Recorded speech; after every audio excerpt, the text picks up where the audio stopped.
Welcome. This is Dr. Kurt Johnson of the Lighton Light Press.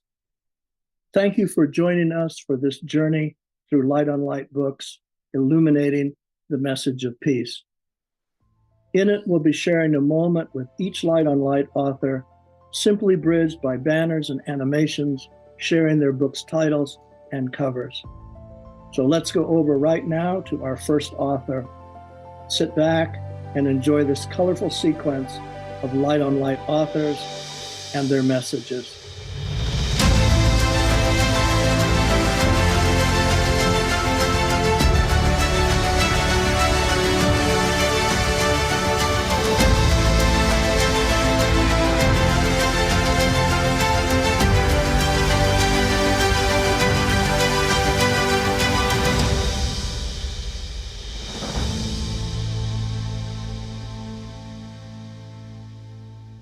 Okay, I'm here with Emmanuel Kunzelman, co-editor of Lighton Light's book, The Holo Movement, Embracing Our Collective Purpose to Unite Humanity, generally also known as the Holo Movement book.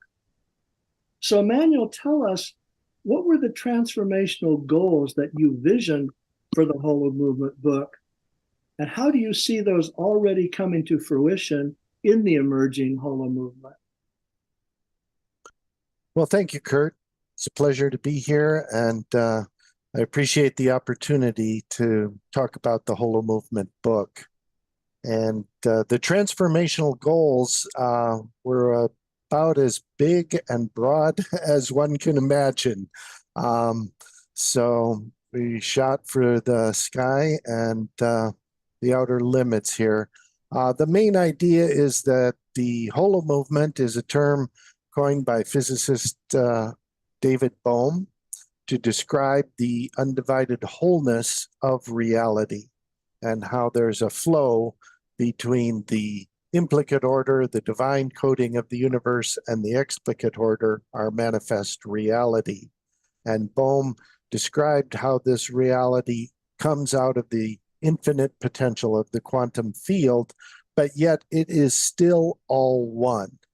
And we feel like this concept works really well as a sociological branding for a movement of movements of all the emerging organizations and efforts to create solutions to the many problems that our society faces. So the proposal behind the book was to explain Bohm's theory and to use that as an outline itself for the book, and then to get as many contributing authors as we could who were experts in the given section of the Holo Movement development to express their opinions. And we felt like this anthology of authors represented the essence of the Holo Movement itself, and would hopefully carry the message much more strongly. And deeply grateful to the more than 50 authors that contributed in many ways to the Holo Movement book. It was really the Holo Movement in action itself, and with deepest gratitude to Lighton Light Press, to you, Kurt, to Bob Atkinson, to Sacred Stories, everyone who provided so much guidance, support, and wisdom in developing the Holo Movement book. We surely couldn't have done this without you, and deeply grateful for your efforts in producing the book and helping us to bring the authors together, to give it coherence, to give it the flow of the grand wave of the Holo Movement itself.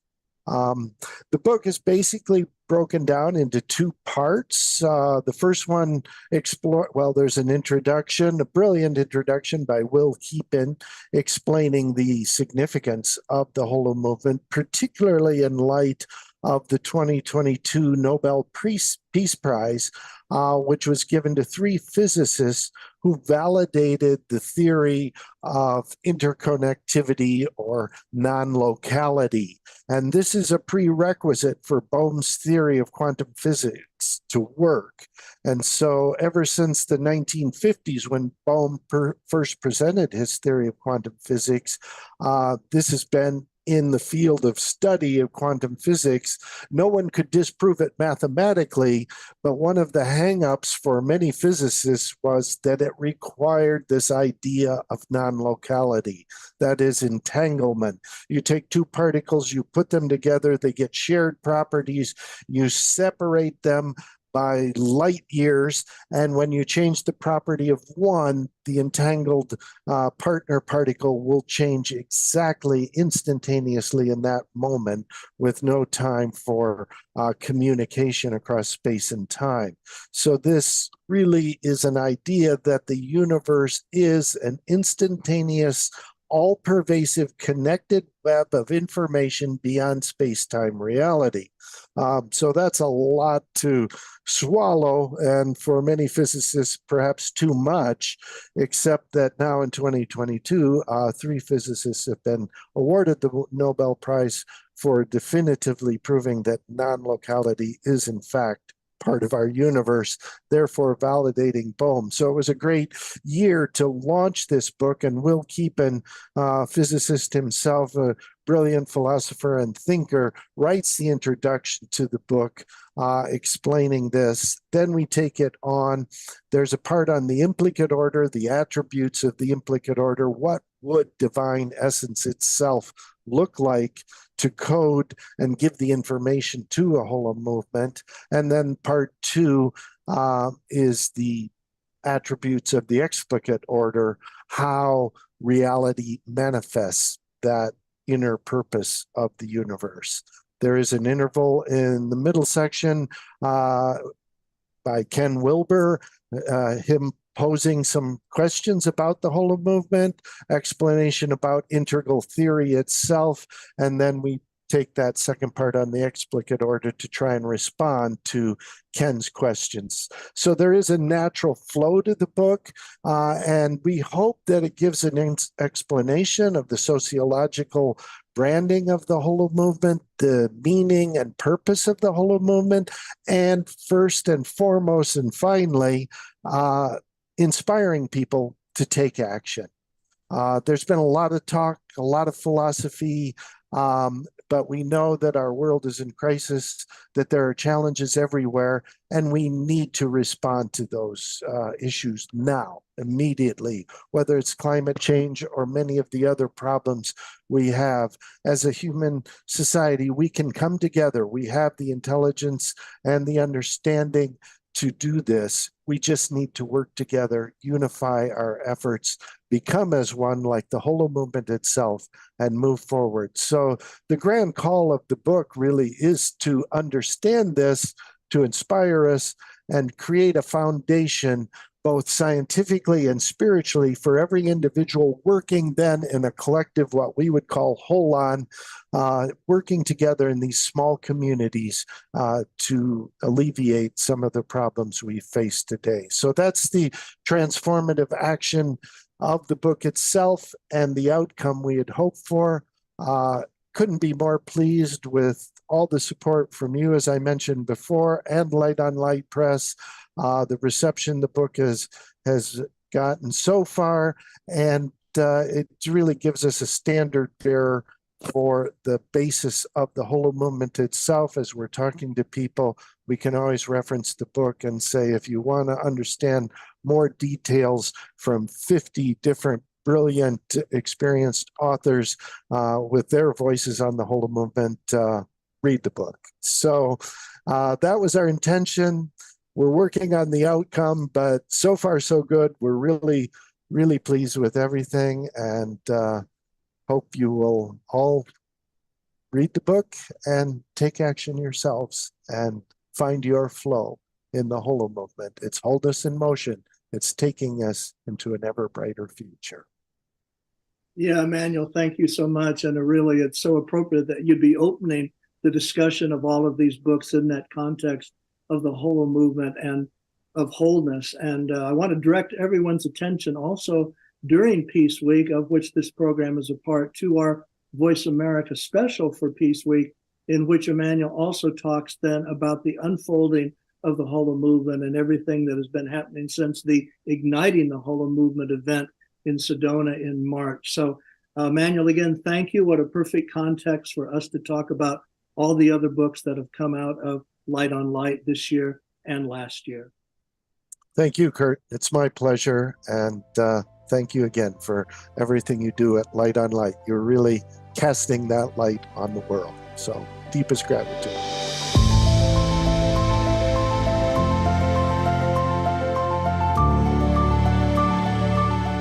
So I'm here with Dr. Paul J. Mills, author of Light on Light's 2022 book, Science, Being, and Becoming, The Spiritual Lives of Scientists, with a foreword by Deepak Chopra, contributions from over 30 neuroscientists and medical professionals, and a special commentary by Ken Wilber.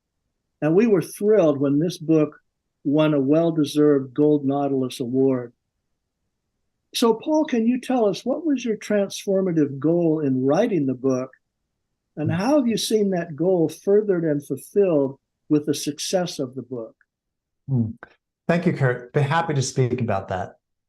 Really, my primary goal with the book was to help eliminate, or some people speak about healing, this divide between science and spirituality. For me, of course, it's a very unfortunate divide. I look at it more as a kind of historical artifact, how this divide got started about 4 centuries ago. But the main point is that this divide does exist. For many, many people, certainly within the materialistic sciences, it exists. And from my point of view and others, it's had many adverse influences on multiple dimensions of our societies. Certainly for how we look at the world around us, our sense of separation from the natural world and beyond. But it's also had many unfortunate effects for people in terms of how they look at their own transpersonal and metaphysical experiences. For many people, science really is the arbiter of truth, as you know. And what science says, then people say, okay, well, that's the way it is. And science for so long has said the spirit, we could say the spiritual world, does not exist. And many people have gone along with that based on what science says, because science is here to tell us about what is unknown. And in this case, it's not been good, because science has been denying something it hasn't even really gotten into studying over the centuries and doing research. It's been just a closed-mindedness. And this attitude has certainly influenced medicine itself. In medicine, people are looked at more like a body, like a machine, like something with a collection of symptoms, and not anything beyond that as far as really a spiritual being here on the earth, living life. And this aspect of denial, too, has led for people to deny their own metaphysical and spiritual experiences, because the science has said it doesn't exist, really. And I write about this in my book. There are quite a number of stories I've included where some of the scientists themselves had encountered that in their own lives, whether it was within their very own self or with parents or other people around them. The idea with the book then was to interview scientists about their own metaphysical and spiritual experiences, with the idea that scientists, of course, are people who have trained deeply in the materialism of science. For many, that was their worldview. And then to have people like this who have been deep in science come along and say, well, actually, I've had these experiences which initially I didn't understand. But as I've delved more into them, they've opened up my worldview so much. And this has been very powerful as far as the messaging of the book, because it's been encouraging for not only scientists, but just many people who have looked to science and believed in this divide. So the message has been, actually, this rift between science and spirituality has not been good for us, that we need to loosen it up and eliminate it. I mean, think about how many resources science has that it could be devoting to helping us as human beings really understand our true nature beyond the 5 senses, our deep inner spiritual nature that for many people is really the source of meaning and purpose in life. So that was the goal of the book. I think it's been going well, just on feedback, for example, that I've gotten, as I mentioned, from other scientists, but also citizen scientists and non-scientists alike, just encouraging me to continue this work and the message of the book, because it's time.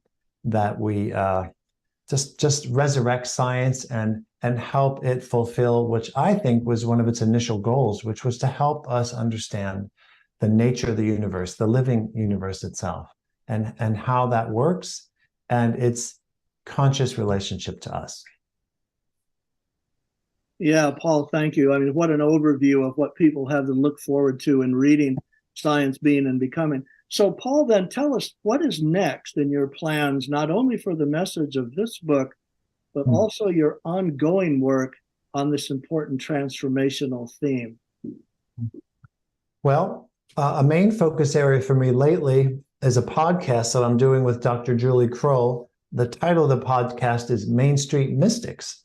And we've been bringing together mystics, people who really have a deep spiritual life already, and we're pairing them with scientists. And we're doing these interviews on a variety of topics relevant to really the spiritual life of us as individuals, but also of the natural world, of how we interact with the natural world.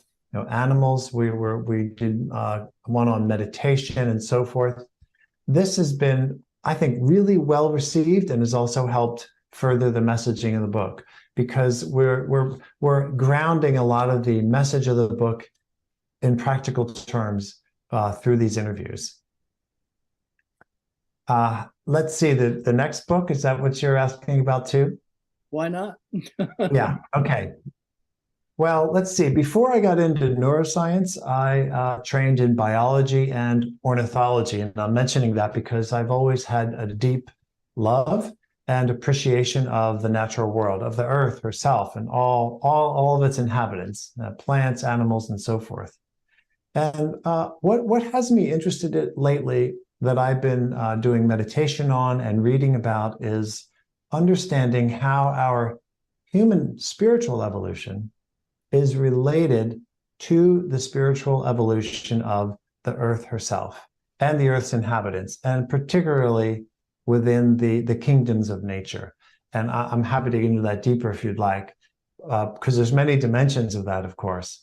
But that's what interests me, because I'm interested in this idea of we're trying to liberate science, and then what lies ahead for us with the liberated science as far as our knowledge and our experience and our ability to tap into experience. And how does that relate to human spiritual development? And that's a primary interest I have, is where is humanity going? But I just have this feeling, and that has led to an interest that our continued spiritual evolution is deeply dependent on what we can call the spiritual evolution of many of nature's kingdoms. And I'm not only speaking about the biological side of things, but really the side of nature herself, which is often spoken about as nature spirits of the David kingdom. And that's what I've been focusing on currently.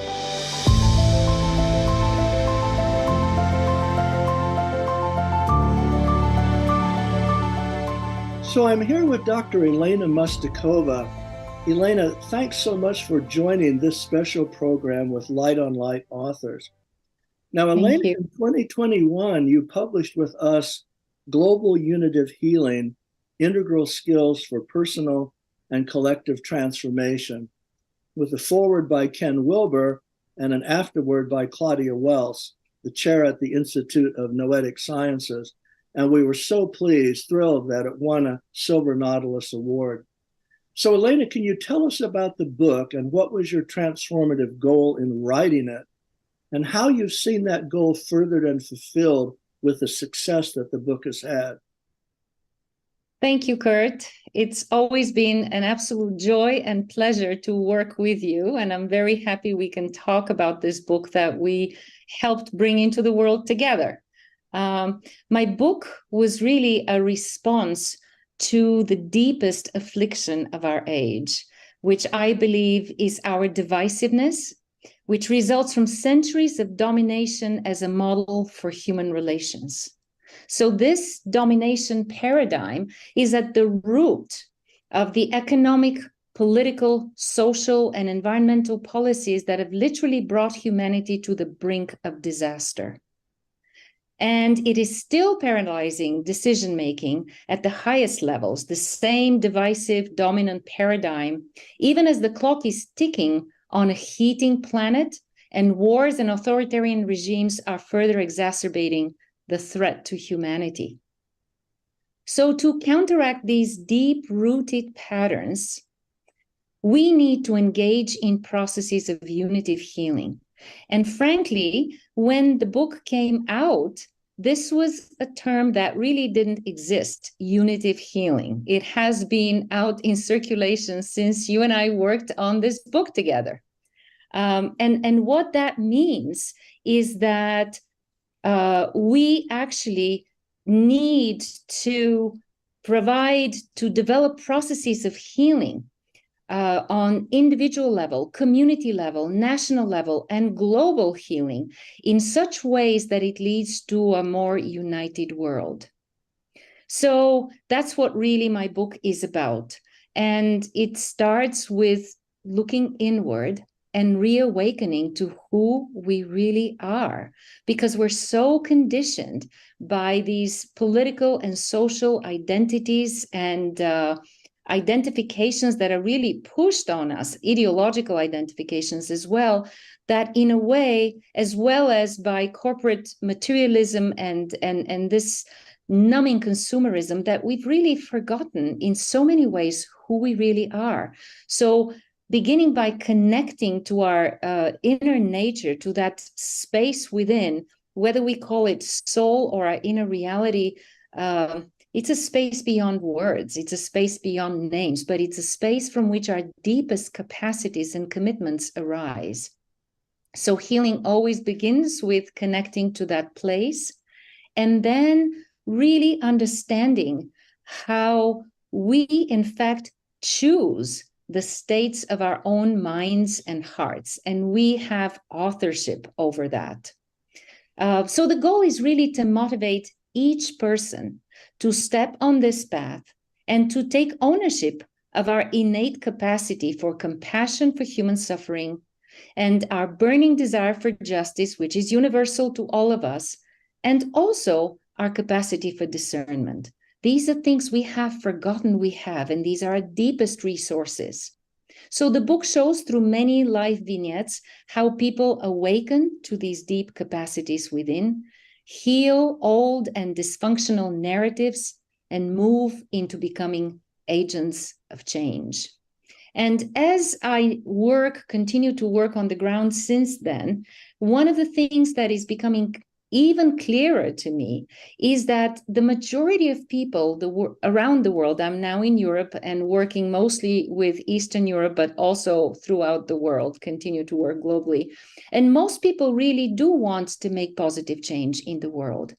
But they feel that in order to make difference at scale, they have neither the money nor the influence nor the connections to do so. And so there is really a paralysis.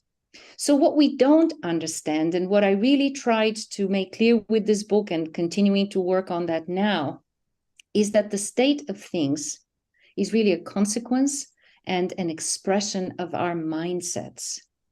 And that change begins there with our psychological and our cultural beliefs. And so we understand the need to address problems and injustices, but we don't necessarily understand the need to embrace universal values, universal human values such as dignity, equity, compassion. Those are seen as idealism and dismissed as idealism very often. And also there's another reason why people are hesitant to embrace these universal values. They have been so abused by common rhetoric of various ideological systems that surround us. I have firsthand experience with how communist totalitarianism abused these ideas, but I see the same thing going on with different ideologies the world around, including in the Western world. And so it's really hard for people to open their hearts to these ideas and realize that they are not idealism, they are actually realism. It's the only path forward. And that's what the book tries to show. First, on the individual level, Then there are stories of community healing.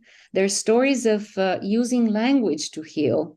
And then the last two chapters focus on the healing of a nation, in this case, the United States, which is a deeply afflicted nation and has become even more so since the book came out. And the last chapter looks at healing processes worldwide. So it's quite a journey. And unitive healing, and since then I've been working on unitive healing and unitive justice, are processes that are absolutely critical and very little understood yet. So I'm very grateful to you for helping this book come out into the world.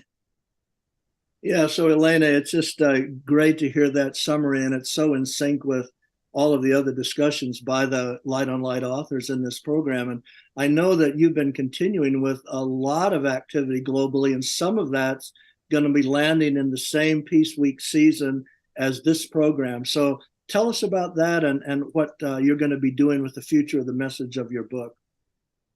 Yes, thank you. We actually just recorded a Voice America special for Peace Week season with Dr. Nina Meyerhoff, who is the author of the One Humanity Institute at Auschwitz.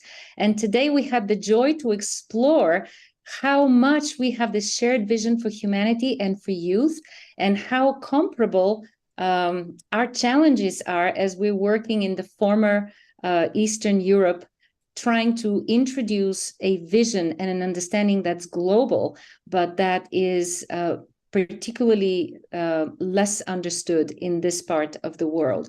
So that's one major endeavor. My work continues, and in Bulgaria, in Europe, with the World Upshift movement, which is all about, and I am on the advisory board of the European branch, Europe, Africa, and the Middle East. And the concept of the cultural upshift to maturity is what I'm really focusing on. What does that mean? The maturity that we need now is so different than what we used to consider mature adulthood, which is rather helpless now in the face of what we're living. And so I am working with young people, with the media. I'm working with various organizations, both in Bulgaria and in Europe and worldwide, to translate processes of unitive healing and unitive justice into a better understanding of the kind of maturity that we absolutely need to upshift to now to address the crises of our world. Yeah, Elena, thank you so much. And thanks for mentioning Upshift, because that book, also from Light on Light, will be being released on October 24th, which is the Global Oneness Summit and Global Oneness Day.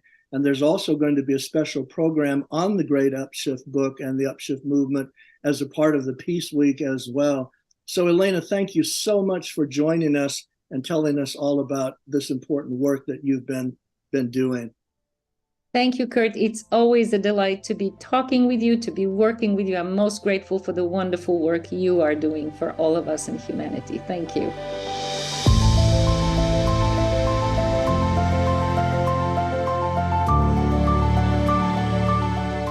So I'm here with Dr. Robert Atkinson, author of Light on Light's 2023 Silver Nautilus-award winning book, A New Story of Wholeness, an experiential guide for connecting the human family, with a foreword by Jean Houston and afterward by Deepak Chopra. So Bob, can you tell us about A New Story of Wholeness, especially in the context of your other Nautilus Award winning book, The Story of Our Time, and the general message of your life's work? What was your transformative goal in writing the new book? And how have you seen that goal furthered and fulfilled with the success of the book? Sure. Thanks, Kurt. These two books really are interconnected. In 2017, I wrote The Story of Our Time to provide an evolutionary context to the story of our collective transformation that is currently unfolding. And that one really inspires hope by tracing love's unifying power throughout history, and as it's expressing itself in our midst today. That book provides a big picture perspective of human progress, pointing toward a peaceful unity as our ultimate destination. So that's about our collective story of transformation happening now.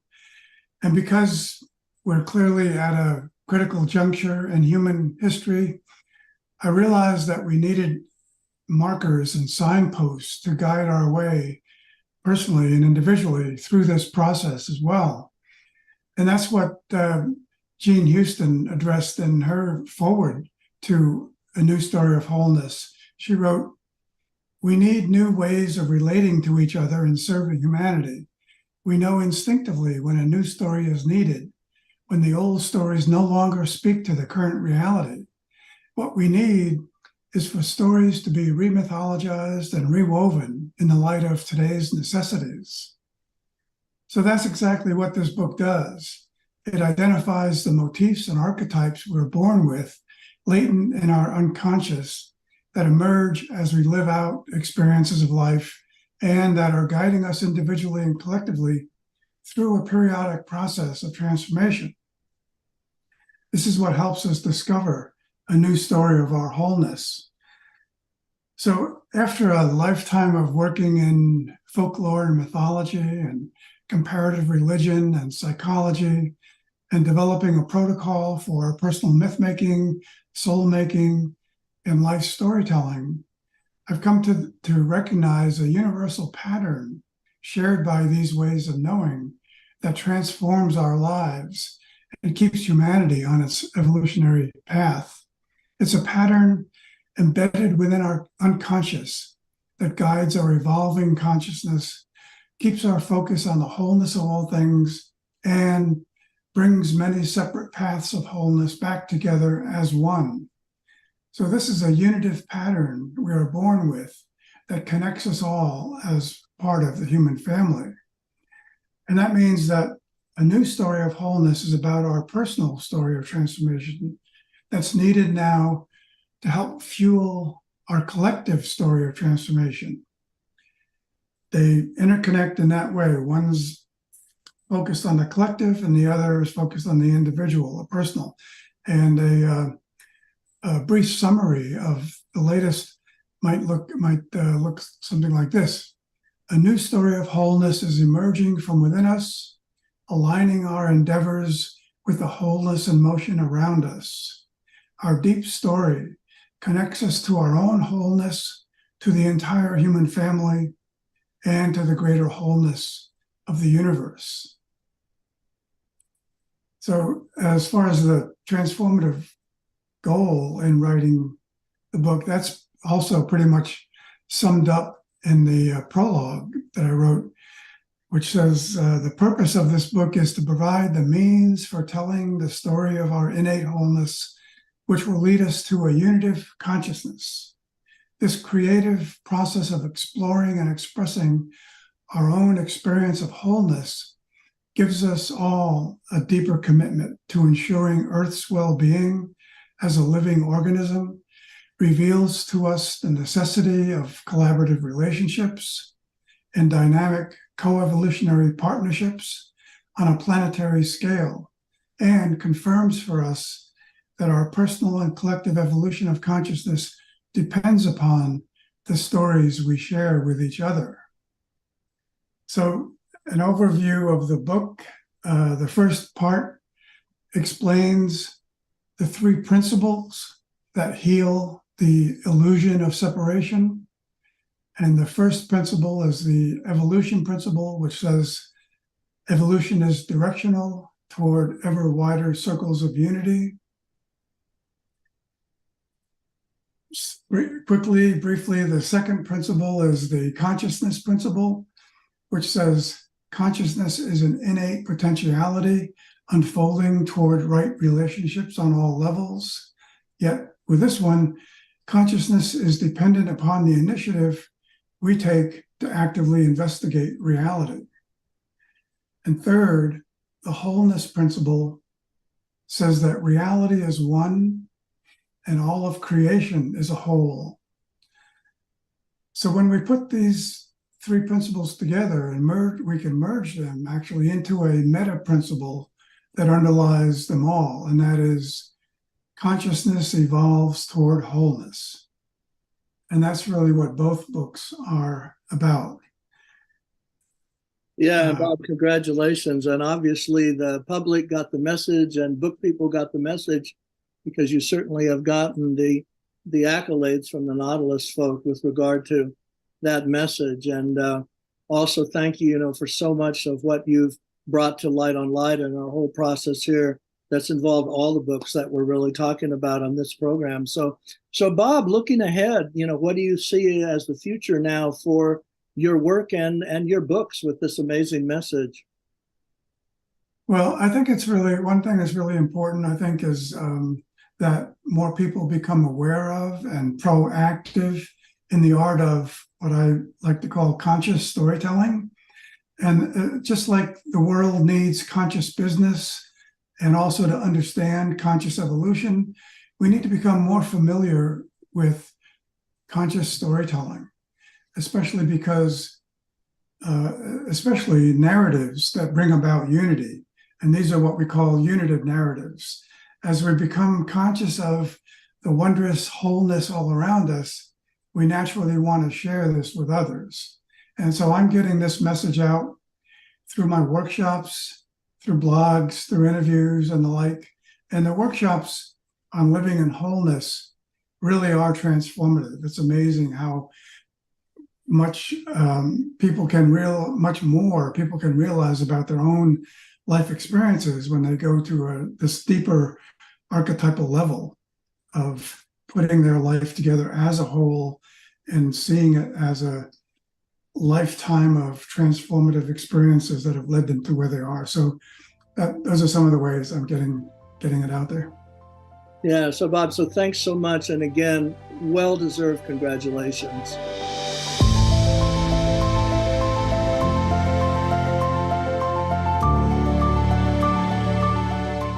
Okay, so I'm here with Rajashree Ma, author of Light on Light's 2023 book, May the Love Force Be With You, Kali Ki Reiki, Healing Through Divine Mother and Yogic Wisdom, with the foreword by Sadhvi Bhagavati Saraswati.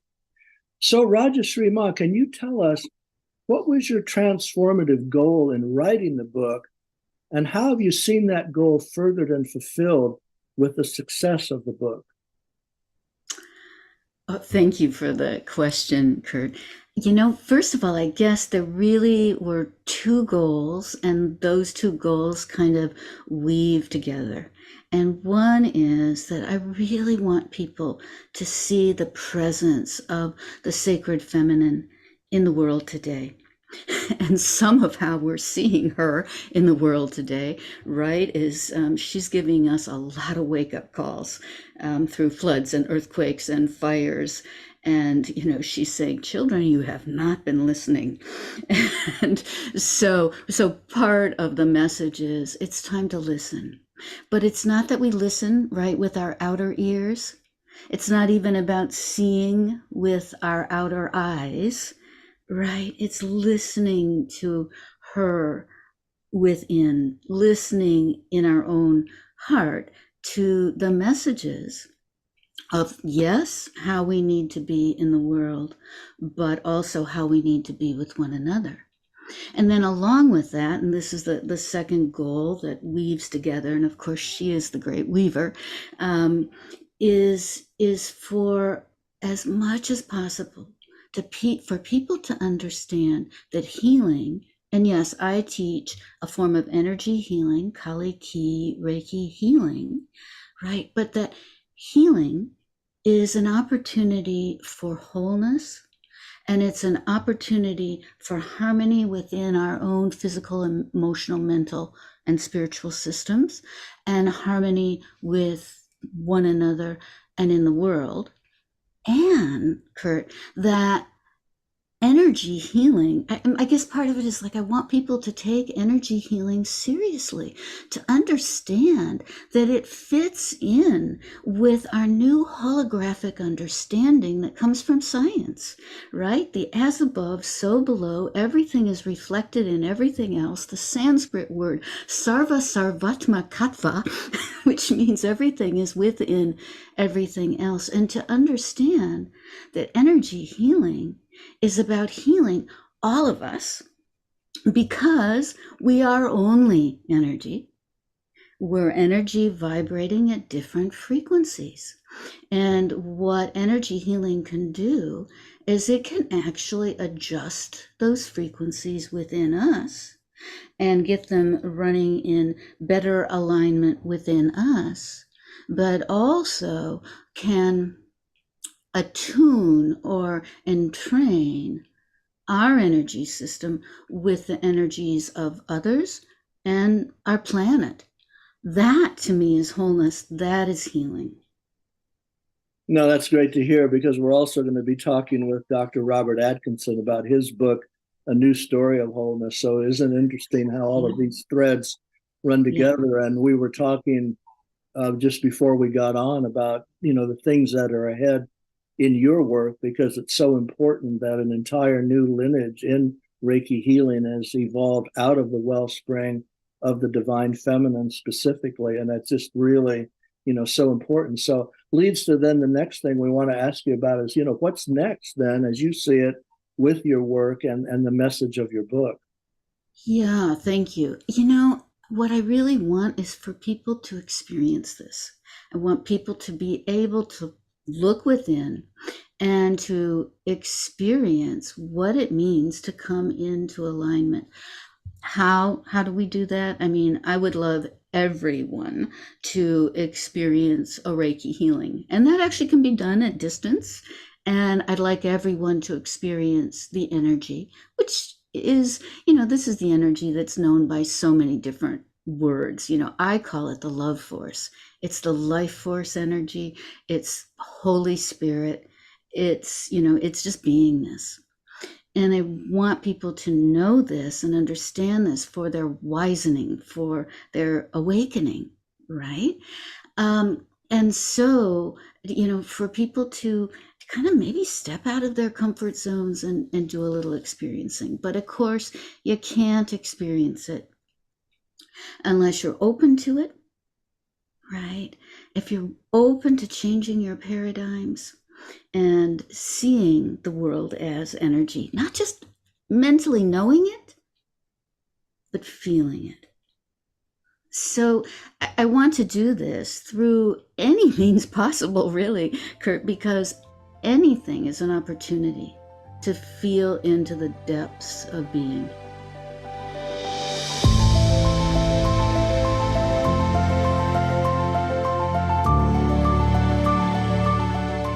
So I'm here with Dr. Lena Banerjee Brown, author of Lighton Light's 2021 book, True Light, Ordinary People on the Extraordinary Spiritual Path of Sukyo Mahakari, with the foreword by His Holiness, the Dalai Lama.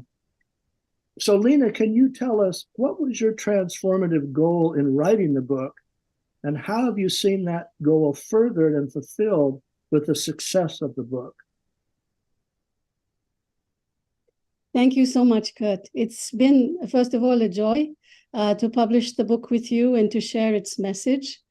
Essentially, that spiritual action is a practical, concrete action on the highest, most unified plane to address the crises of our times by purifying and elevating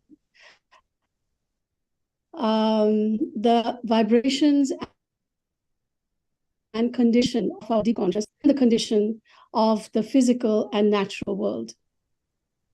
It has been my intention to share such awareness through my book and the transformative path of true light, or light, which I found.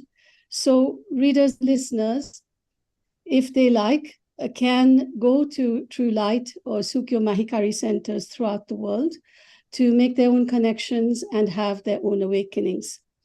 I've also wanted and intended the book to be a companion for anyone who is inspired to give light, or anyone already doing so. A companion who shows what giving and receiving light can look like when it's integrated in one's life, and one that instills passion for continual elevation of consciousness to live an altruistic, spiritually awakened life for the generations to come. And as for results, I've heard from a few places, USA, Canada, UK, Australia, India, that the book is a very good read and that it emanates vibrations of kindness. I've heard of a person who has read the book and showed up at a Sukyo Mahikari Center to receive light. Someone who liked the book introduced me to someone else who interviewed me on television and YouTube, and then recently showed up at the United Nations to hear a talk on the art of true light, climate change, climate action was the title, I believe, through the art of true light and purifying consciousness. And she received light afterwards and was very happy, and that was a very meaningful circle of events. I've heard from people who have been giving light for a long time that they've been able to share the book. They've enjoyed sharing the book with family and friends because it has helped them to share what our spiritual practice is all about and what they do when they go to their centers. So it's been a bridge builder for some among family and friends.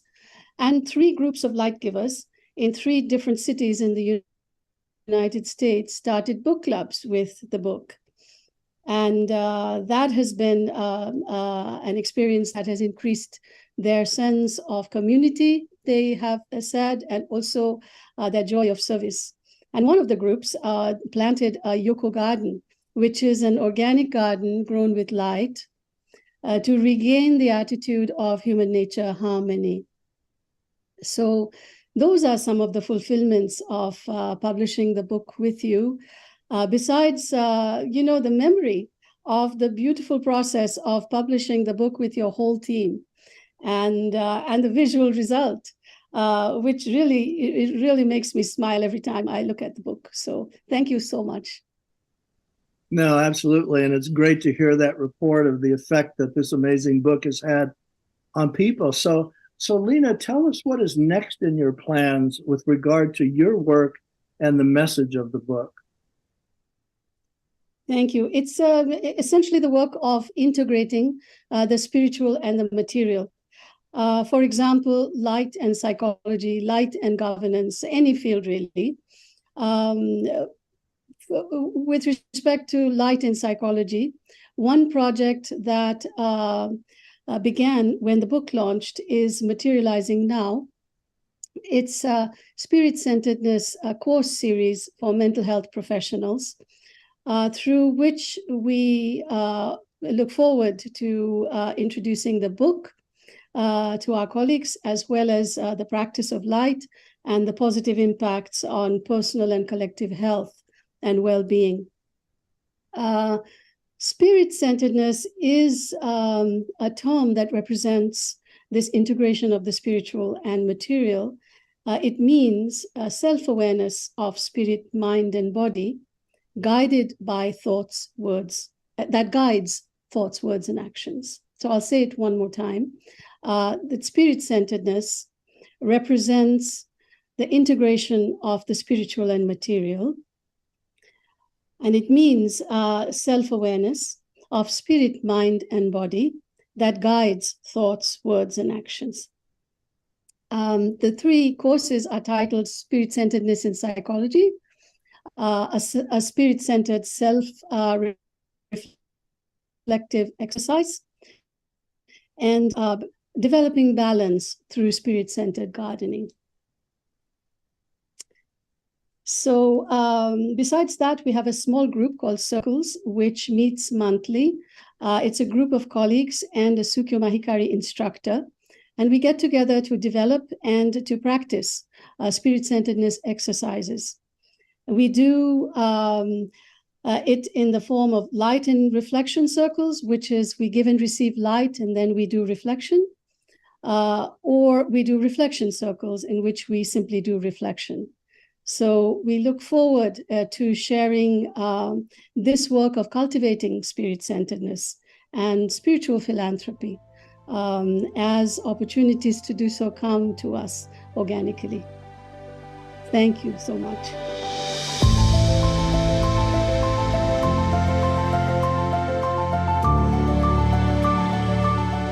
Well, I'm here with Steve Farrell, author of Light on Light's 2023 book, A New Universal Dream, My Journey from Silicon Valley to a Life in Service to Humanity, with a foreword by New York Times bestselling author Neil Donald Walsch. So, Steve, can you tell us, what was your transformative goal in writing the book, and how have you seen that goal furthered and fulfilled by the success of the book? The premise of the book is that there's a universal consciousness that animates all of life, and it's really, which is to say then that the universe or cosmos is a superorganism, and we can use terms that my scientist friends use, cosmos and universe, but I like to use spiritual terms, divine, even God's presence. And I like to use those terms because when we look at what this universal consciousness is, it is pure love. It is healing. It is light. It is all of these extraordinary things. And when we live into it, if we choose to, and extend it, then it is miracle power, it's omniscience, it's omnipotence. All of these, the universe actually is at our back. We're like a faucet on the ocean where the universe is saying, this part of myself is creating healing for the whole of humanity. And that faucet is turned all the way on. And yes, even miracles are become a part of our daily life when we live into this. By the way, we could also call it, I'm saying this is the key premise, but we could also call it the key promise.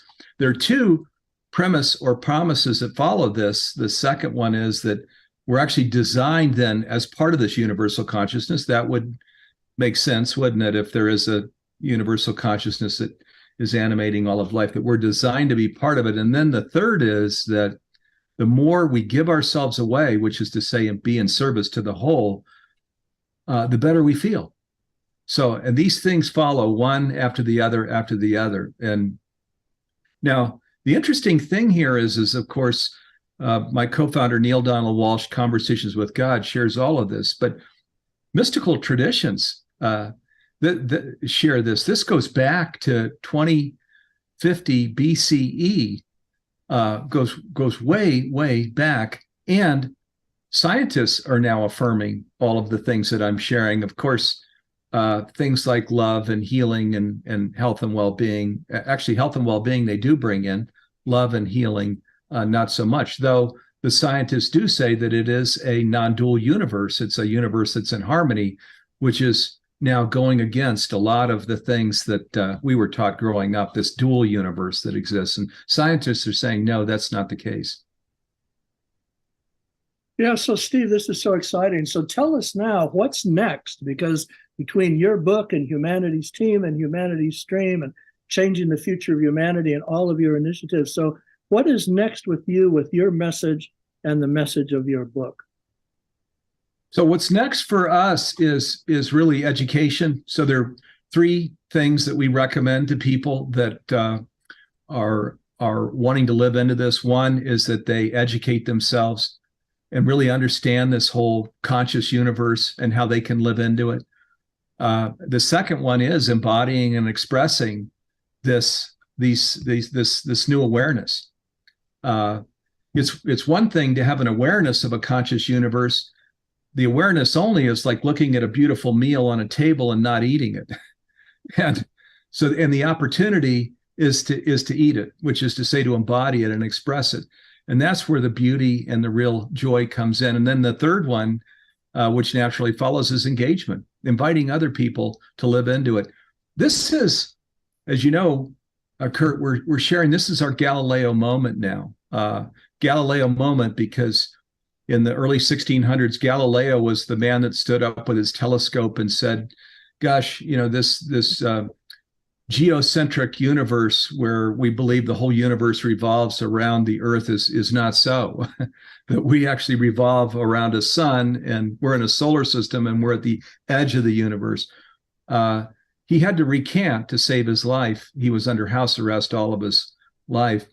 Would have been killed if he hadn't recanted, but it was too late. Others had telescopes and observed the same thing. The world changed as a result of his research.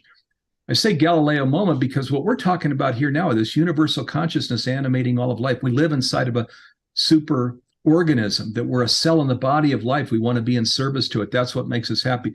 That's an entirely different understanding of life, and actually the science that most of us grew up with, which was more of a physical body science. Now we're saying it's a spiritual universe, which means it's a vibrational universe, which means that we're creating daily practices that set our own vibrational place each day, and that allows us to be happy and joyful and to live an incredible life.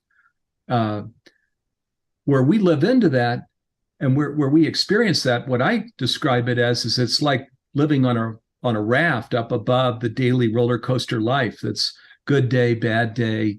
The challenges that we all remember growing up with. We still have challenges, by the way. It's just that we feel so much better. We can stay in joy even as we confront challenges, because we understand that we're a part of everlasting life. That's one of the features of this universal consciousness, or of the divine, of having everlasting life. There are many other features too, unlimited potential and things. So we actually want to engage others. We want to invite others to live this way. And when we do this, when we live this way together, we create a tipping point, and we create which is to say, a whole new way of living on the planet. And that's what is necessary now. There's an importance and an urgency now, which is why we call it the Galileo moment, where we all become a Galileo. We do it together. It's no longer all on one person's shoulders. It's on all of our shoulders to talk about this new science and the repercussions of the new science that speaks to how we can live our lives with a whole lot more health and well-being and joy and laughter, and even as we're living in a time when there's so much importance and urgency to shift the way that we live on the earth, so that we address things like global warming and extreme weather and war and all of these other things, which are these huge challenges out in today's world. Yeah, Steve, so thank you so much for joining us. And to say all of the other 7 authors from Light on Light that you've all just heard, we're going to be right there with you, Steve, on this message. And this is what this message for Peace Week with this video series is all about, from Light on Light authors. So thanks to you, and thanks also to our audience for joining us. Thanks for having me, Kurt. I really appreciate it.